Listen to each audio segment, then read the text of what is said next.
नमस्कार, आप देख रहे हैं द न्यूज़ बर्ड और मैं हूं आपके साथ कृत्य सुधा। आइए नजर डालते हैं इस वक्त की खास खबरों पर। केंद्रीय मंत्री गजेंद्र सिंह शेखावत ने राजस्थान विधानसभा में विपक्ष के रवैये की निंदा करते हुए इसे शर्मनाक बताया।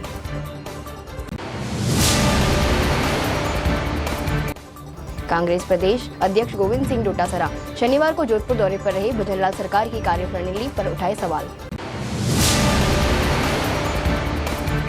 शास्त्रीनगर थाना क्षेत्र में घर से मेडिकल स्टोर पर दवाई लेने के लिए निकली नाबालिग हुई लापता, परिजनों ने दर्ज कराया मुकदमा। अब खबरें विस्तार से।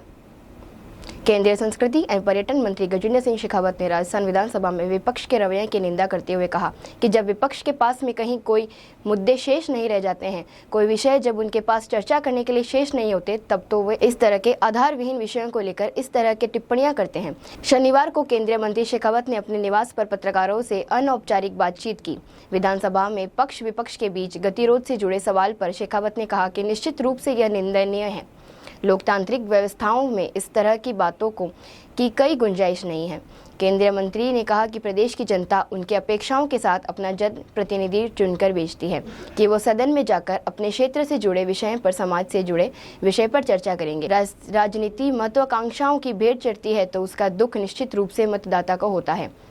एलिवेटेड रोड से जुड़े सवाल पर शेखावत ने कहा कि एलिवेटेड रोड का टेंडर डॉक्यूमेंट हो गया है, इस टेंडर प्रक्रिया चल रही है, बहुत जल्दी उसका शिलान्यास हो जाएगा। लेकिन निश्चित रूप से निंदनीय है। लोकतांत्रिक व्यवस्थाओं में इस तरह के बात की कहीं कोई गुंजाइश नहीं है और मर्यादा का पालन मैं ये मानता हूं कि लोकतांत्रिक व्यवस्था में सभी को करने की जिम्मेदारी है। न वहाँ कोई पक्ष का विषय है, न कोई अपक्ष का विषय, न कोई विपक्ष का विषय। सभी लोगों को अपनी लोकतांत्रिक मर्यादाओं का सम्मान करते हुए सब लोगों को उस पर कार्रवाई करना चाहिए। हालांकि राजस्थान के परिप्रेक्ष्य में या मैं लोकसभा के दृष्टिकोण से देखता हूं, मुझे लगता है कि जब विपक्ष के पास में कहीं कोई मुद्दे शेष नहीं रह जाते और कोई विषय जब उनके पास में चर्चा करने के लिए शेष नहीं होते, तब वो इस तरह के आधारहीन विषयों को लेकर के इस तरह से टिप्पणियां करते हैं, काम में गतिरोध करते हैं, काम न होने देते हैं। प्रदेश की जनता अनेक अपेक्षाओं के साथ में अपना जनप्रतिनिधि चुन करके भेजती है कि वो सदन में जा करके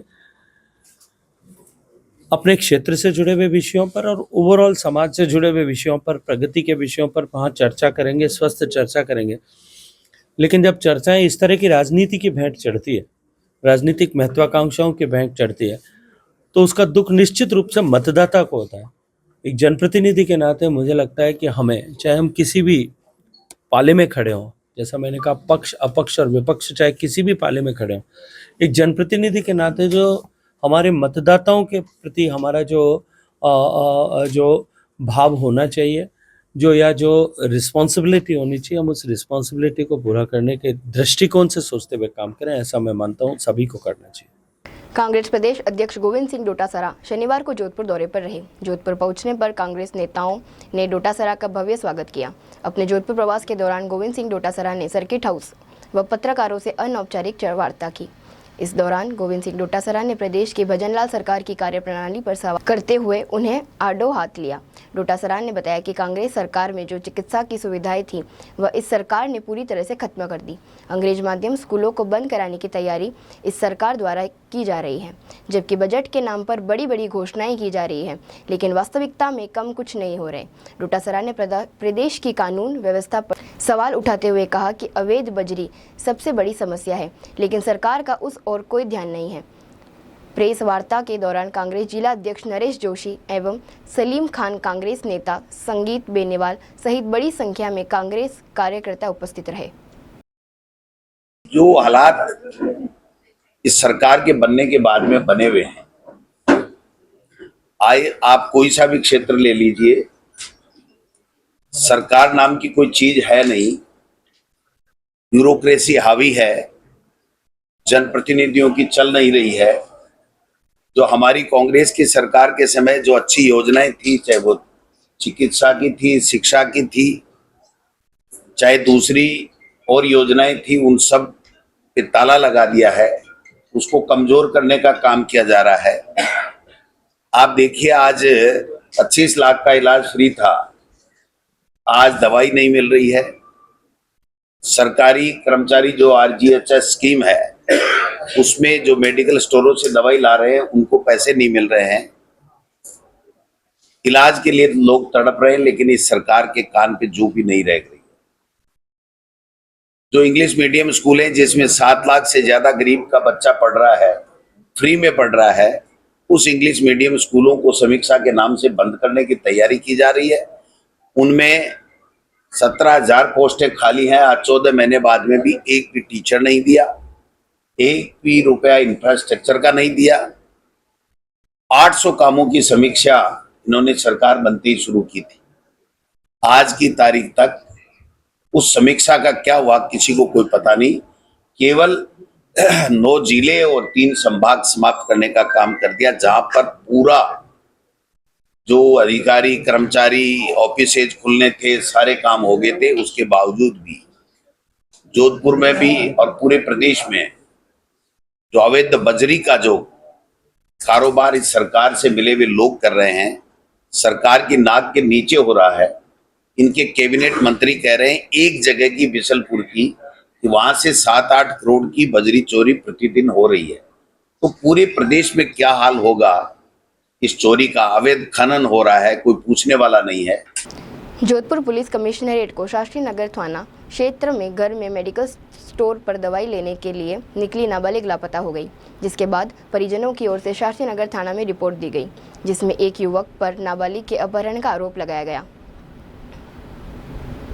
थाने में दी रिपोर्ट में परिजनों ने बताया कि उन्हें 16 वर्षीय बेटी गुरुवार को शाम 6 बजे के करीब घर से बुखार की दवाई लेने के लिए मेडिकल की दुकान गई थी। काफ़ी देर तक जब वह घर नहीं लौटी तो आसपास की जगहों पर तलाश की।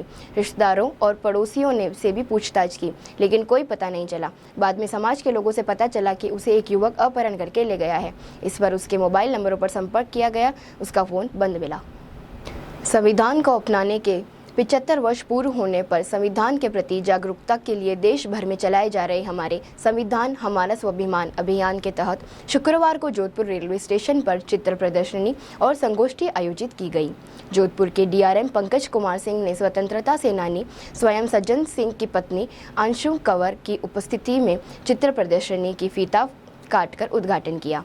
इस अवसर पर डीआरएम ने उपस्थित जन समुदाय व रेल यात्री को संबोधित करते हुए कहा कि आज देश की प्रगति में संविधान और उसके निर्माताओं की सबसे महत्वपूर्ण भूमिका है तथा हमारा संविधान हमारा स्वाभिमान अभियान भारत की गौरवशाली संविधान और उसके नागरिकों के कानून अधिकारों के बारे में जागरूकता बढ़ाने पर केंद्रित एवं राष्ट्रव्यापी पहल है, जिससे युवा पीढ़ी को सशक्त बनाने में योगदान मिलेगा। इस चीज के कारण क्या क्या चीजें ध्यान में रखते थे और तब संविधान का जो निर्माण हुआ था वो हुआ, और उसके पीछे जो सोच थी वो किस तरह से थी, जो उसका मूल रूप है वो हमें समझने का मौका नहीं मिलता है। या तो किसी किताब के माध्यम से समझे या हमने कोई स्टडी की हुई हो पूरी तरीके से वो समझते हैं। बट जो आम लोग हैं, हम सभी हैं, इतने सालों के बाद में अगर हम देखते हैं अपने डिफरेंट जो प्रोफेशन है उसमें, तो संविधान के बारे में ये एजुकेशन एक अपने आप में नया चीज़ है, जिसमें हम देखने हमारे लिए नया होगा, समझने के लिए कि आखिर इसकी रूपरेखा कैसे तैयार की गई थी। और मैं समझता हूँ कि जो आज देश इतना प्रगतिशील है वो इसी संविधान के कारण, और जो राइट्स दिए थे बाबा अम्बेडकर जी ने, तो इसके कारण ही सारा कुछ संभव हो सका है। और आगे भी आने वाले समय में जो हम लोग के टारगेट्स हैं देश का, वो हम लोग जरूर अचीव करेंगे। यहाँ वक्त हो चला है एक ब्रेक का। ब्रेक के बाद भी खबरों का सिलसिला जारी रहेगा।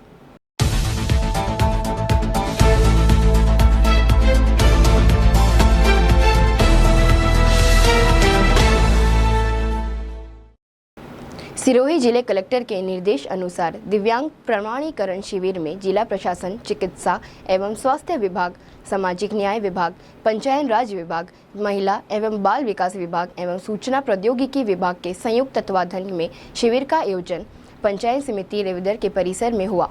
शिविर नोडल अधिकारी सामाजिक न्याय एवं अधिकारिता विभाग के उप निदेशक राजेंद्र कुमार पुरोहित ने बताया कि शिविर में लोगों ने बढ़ चढ़कर भाग लिया, जिनमें 465 लोगों का पंजीयन किया गया, जिसमें से 417 दिव्यांगजन के प्रमाण पत्र जारी किए गए। सीएमएचओ डॉक्टर दिनेश खराड़ी ने बताया कि शिविर में 417 दिव्यांग प्रमाण पत्र जारी किए। प्रदेश के सिरोही जिले में स्थित एकमात्र हिल स्टेशन माउंट आबू में एक सनसनीखेज घटना से हड़कंप मच गया। जानकारी के अनुसार गुजरात राज्य के प्रेमी जोड़े ने माउंट आबू स्थित गुरु शिखर के जंगल में जहर खाकर अपनी जीवन लीला खत्म कर दी। पुलिस के अनुसार जहर के सेवन से युवती की मौके पर मौत हो चुकी थी। वहीं युवक को गंभीर हालत में हॉस्पिटल पहुंचाया गया, जहां पर उपचार के दौरान उसकी भी मौत हो गई। माउंट आबू पुलिस की सुसाइड नोट मिला है, जिसमें लिखा है कि वह अपनी इच्छा से जीवन लीला खत्म कर रहे हैं। मुझे हमारे पास में एक होटल मालिक है, उन्होंने सूचना दी थी कि उनके होटल में 2 दिन से एक युवक और युवती रुके हुए हैं। कल 3-1 बजे उन्होंने बताया था कि अपने दिन में वो निकल गए थे अपने होटल से स्कूटी लेकर गुरु शिखर की तरफ जो रोड जाती है वहाँ पे शूटिंग पॉइंट है। शूटिंग पॉइंट से वो स्कूटी वहीं पे खड़ी करके रोड पे पैदल जंगल की तरफ चले गए, लगभग 1.5-2 किलोमीटर अंदर। वहाँ जाकर उन्होंने सेल्फोस की गोली ले ली, जिससे दोनों बेहोश अचेत अवस्था में हो गए थे। लेकिन उन बेहोश होते होते उसने हॉस्पिटल होटल मालिक है उनको उसने फ़ोन कर दिया था कि हम लोगों ने सेल्फोस खा लिया और हम लोग बेहोश हो रहे हैं। और मालिक ने हमें सूचना दी थी, मौके पर गए, बेहोशी की हालत में ग्लोबल हॉस्पिटल दोनों को रेफर किया गया। दौरान इलाज दोनों ने दम तोड़ दिया। दोनों रहने वाले गुजरात के हैं। लड़के का नाम मनोज है, जो गुजरात के सुरेंद्र नगर का रहने वाला है, और जो लड़की है वो भी गुजरात से है। लड़की का नाम क्या है? नीता नाम है उस लड़की का। दोनों बालिग हैं, 28 वर्ष उम्र है दोनों की। ब्यावर के मसूदा रोड पर एक चाय की दुकान पर पिछले दिनों हुए हमले के मामले में लोगों ने ब्यावर जिला कलेक्टर को ज्ञापन सौंपकर कार्रवाई की। ज्ञापन सौंपने आए लोगों ने बताया कि इस घटना में 2 युवक घायल हुए, जबकि आरोपी प्रभावशाली होने के कारण पुलिस निष्पक्ष जांच नहीं कर रही है। घायलों का मेडिकल परीक्षण भी नहीं करवाया गया। उन्होंने कहा कि अगर आरोपियों को जल्द गिरफ्तार नहीं किया गया तो वे आंदोलन करेंगे। आज हम सर्व समाज के इकट्ठे होकर आए कलेक्टर साहब को ज्ञापन देने के लिए। जो 22 तारीख को चाकूबाजी की जो घटना हुई थी ब्यावर शहर में, जिला मुख्यालय से मात्र 3 किलोमीटर की दूरी पे, तो उसमें अभी तक अपराधी कोई गिरफ्तार नहीं हुआ है और कोई ठोस कार्रवाई नहीं हुई है। और अभी जो जिसके चाकूबाजी में जो घायल हुआ वो भी भर्ती है, एडमिट है। और अगर वो उसमें थोड़ा सा भी अगर चूक होता, चाकू थोड़ा अंदर जाता तो जान भी जा सकती थी। बहुत ही इसमें गंभीर मतलब अपराध हुआ है। तो इसमें हम कलेक्टर साहब से मतलब कि निवेदन करने आए हैं कि इनको जल्द से जल्द गिरफ्तार करें और ऐसी घटना दोबारा नहीं हो और ऐसे अपराधी को तुरंत पकड़े। और इनकी कहीं ना कहीं पुलिस प्रशासन की इसमें सह है। बिना से अपराधी इतना वो नहीं कर सकता है, क्योंकि ब्यावर जिला एक जिला हो गया, सिटी के अंदर मुख्यालय और मतलब एसपी साहब के कार्यालय से बिल्कुल नज़दीक ये घटना हुई। तो ये घटना बिना हौसला अफजाई, बिना सहयोग से नहीं हो सकती थी। तो हम सब सर्व समाज के ये चाहते हैं कि इसमें तुरंत गिरफ्तारी हो और मेन मुख्य आरोपी है जिसका सह है असलम, शकील, टोनी और साजिद राहुल, ये गिरफ्तार हो और इन पे कार्रवाई हो। अगर नहीं कार्रवाई हुई तो ये सर्व समाज वाला इकट्ठा होकर एक बार फिर वापस ज्ञापन देंगे, धरना प्रदर्शन देंगे। जो भी कार्रवाई करनी पड़ेगी सर्व समाज मिलकर निर्णय लेंगे और आगे जो भी होगा वो आपको मीडिया द्वारा आपको बता दिया जाएगा। लक्ष्मणगढ़ शहर के मुख्य बाजार की दुकानों में बीते रोज हुई चोरी की घटना से व्यापारी वर्ग में गहरा आक्रोश व्याप्त है। इसी को लेकर आज शनिवार को व्यापार संघ लक्ष्मणगढ़ द्वारा चौकी प्रभाव रामदेव मावलिया को पुलिस अधीक्षक के नाम ज्ञापन सौंपकर चोरी की घटनाओं पर त्वरित कार्रवाई की मांग की गई। व्यापार संघ के अध्यक्ष विष्णु भूत के नेतृत्व में व्यापारियों ने ज्ञापन सौंपकर चोरियों को शीघ्र खुलासा कर अपराधियों को गिरफ्तार करने में, बाजार में रात्रि पुलिस गश्त बढ़ाने व सीसीटीवी कैमरों को सही करने सहित रात के समय होमगार्ड की ड्यूटी लगाने की मांग की है। व्यापार संघ ने प्रशासन ने इन मांगों को जल्द पूरी करने का आग्रह किया ताकि व्यापारी वर्ग सुरक्षित महसूस करें और चोरी की घटनाओं पर लगाम लगाई जा सके। व्यवसायी संदीप बजाज ने बताया कि व्यापार संघ ने अपनी मांगे ज्ञापन के माध्यम से प्रशासन के सामने रखी है। वहीं चौकी प्रभारी रामदेव मावलिया ने बताया कि पुलिस हर एंगल से जांच कर रही है, जल्द ही चोरों को गिरफ्तार कर लिया जाएगा। लक्ष्मणगढ़ व्यापार संघ द्वारा ये ज्ञापन पुलिस चौकी में सभी व्यापारियों द्वारा इकट्ठे होकर थाना चौकी प्रभारी रामदेव जी को दिया गया है। ये ज्ञापन लक्ष्मणगढ़ में मुख्य बाजार की 2 दुकानों के ताले तोड़कर उसमें लाखों रुपए की जो नकदी थी वो चोर लेके गए। इसके लिए हमने 3-4 मांगे इस ज्ञापन में रखी है कि जो आरोपी है उनको गिरफ्तार किया जाए, उनसे राशि बरामद करके व्यापारियों को लौटाई जाए, रात्रिकालीन गश्त है वो बढ़ाई जाए, होमगार्ड की नियुक्ति करवाई जाए और बाजार में व्यापारियों की सुरक्षा पर ध्यान दिया जाए। इन सब मांगों को लेकर हमने हमारे अध्यक्ष विष्णु जी भूत, मंत्री चौथमल जी नौवाला और कोषाध्यक्ष जो राम प्रसाद जी बनाई वाला है, इनके नेतृत्व में संपूर्ण व्यापारी इकट्ठे होकर आज ये ज्ञापन दिया गया है। व्यापार मंडल के अध्यक्ष विष्णु जी भूत व अन्य कार्यकर्ता सभी ने जो 150 आदमी इकट्ठे होकर आए थे, इनका ले लिया गया है ज्ञापन और इसमें पुलिस तत्परता से कार्रवाई कर रही है। इनकी जांच है, FIR दर्ज हो गई है और तफ्तीश महेश जी ASI साहब कर रहे हैं और फुटेज भी दिखाई जा रहे हैं। तीनों एंगलों से इनकी अलग अलग तरीके से जांच की जा रही है। एंगल है वो फुटेज भी है, मोबाइल है और सभी से इनकी पूरी तरह से इनकी जांच की जा रही है। और इनकी जो अलग मांग ये थी कि भाई किसी प्रकार से रोड बेस्ड बसें हैं या ओवर है, बाजार की व्यवस्था है, तो उनको बता दिया भाई SDM साहब को ज्ञापन दो इस संबंध में, या तहसीलदार जी को या EO नगर पालिका को। जो ठेले की मांग रखी गई है, बसों का संचालन के लिए मांग रखी गई है कि भाई स्टैंड को खाली करवाया जाए, तो ये डिपो मैनेजर से बात की जाएगी। वह उच्च अधिकारियों श्रीमान CO साहब हैं, दिलीप जी मीणा साहब व महेंद्र जी चौधरी हैं, हमारे थानाधिकारी महोदय, उनसे भी इन सब के हालातों के बारे में अर्ज किया जाएगा। अभी खाटू मेला चल रहा है, जाब्ता का बिल्कुल अभाव है। चौकी पर मैं अकेला ही हूँ, 2 कांस्टेबल और तैनात हैं, वो भी खाटू गए हुए हैं। तो इनके बारे में पूरी जानकारी दे दी गई है और आश्वस्त किया गया है। इसमें संपूर्ण जल्दी से जल्दी ही पर्दाफाश किया जाएगा। राजस्थान के सिरोही जिले के काचोली गांव में गलत इंजेक्शन लगाने से मासूम बालिका की मौत का मामला सामने आया है। झोला छाप डॉक्टर पर आरोप है कि उसके द्वारा गलत इंजेक्शन लगाने से 8 साल की मासूम बच्ची की मौत हुई है। परिजन शव को लेकर स्वरूपगंज अस्पताल में पहुंचे। पुलिस ने बच्ची के शव को कब्जे में लेकर स्वरूपगंज अस्पताल की झोला छाप चिकित्सक मंसूर अली को भी हिरासत में लिया है। पूरा मामला स्वरूपगंज थाना क्षेत्र के काचोली गांव का है। नरपत सिंह निवासी फुलाभाई खेड़ा अपनी बच्ची को टिकाने के लिए काचोली लेके गया था, जहाँ पर डॉक्टर ने इंजेक्शन लगाने पर ज़्यादा तबीयत खराब हुई, बेहोश हो गई थी, जिस पर परिजन उसको तुरंत आनंद फानन में ट्रॉमा सेंटर आबोड लेके गए, जहाँ डॉक्टर साहब ने उसको मृत घोषित कर दिया। परिजनों का आरोप है कि गलत इंजेक्शन लगाने से बच्ची की मौत हुई है। सबको स्वरूपगंज अस्पताल में रखाया है। आइंदा जैसे रिपोर्ट प्राप्त होगी तो कार्रवाई की जाएगी। जी, मेरी बच्ची का नाम जानवी है, मेरा नाम नरपत सिंह वीर सिंह फुलाभाई खेड़ा की बच्ची स्कूल में गई और स्कूल से घर पे आई, फिर ट्यूशन गई, उसके बाद सर्दी जुकाम हो गया हल्का फुल्का। तो मैं डॉक्टर के पास काचोली में गया, मंसूर अली डॉक्टर के पास गया। उसके बाद डॉक्टर ने बोला, मैंने बोला डॉक्टर को आप सर्दी जुकाम की दवाई दे दो, तो बोले सुई लगानी पड़ेगा, मेरे को आपसे इलाज होगा तो करो। मैंने बोले एक सुई दूंगा तो रेडी हो जाएगी, बोले तो मुझे सुई दे दो। जैसे ही डॉक्टर ने सुई दी और बच्ची खाट से नीचे उतरी तो उल्टी हो गई। उल्टी होने के बाद पेशाब किया अंदर, फिर होठ काले हो गए, जीभ जुबान काली हो गई और तुरंत कड़क हो गए, वहाँ के भाई मौत होगी मौके पे। फिर उसके बाद मैं ट्रॉमा सेंटर लेके गया, ट्रॉमा सेंटर में लेके गया तो वहाँ मर्द घोषित किया। ट्रॉमा सेंटर रात को लेके गया तो मर्द घोषित किया। उसके बाद यहाँ से मैं स्वरूपगंज हॉस्पिटल में आया, वहाँ पर मोर्चरी में रखा है। अभी सरकार को ध्यान रखना है और कड़ी से कड़ी कार्रवाई की जाए। अभी के लिए फिलहाल इतना ही। राज्य की और बड़ी खबरों को जानने के लिए बने रहिए द न्यूज़ बर्ड के साथ। नमस्कार।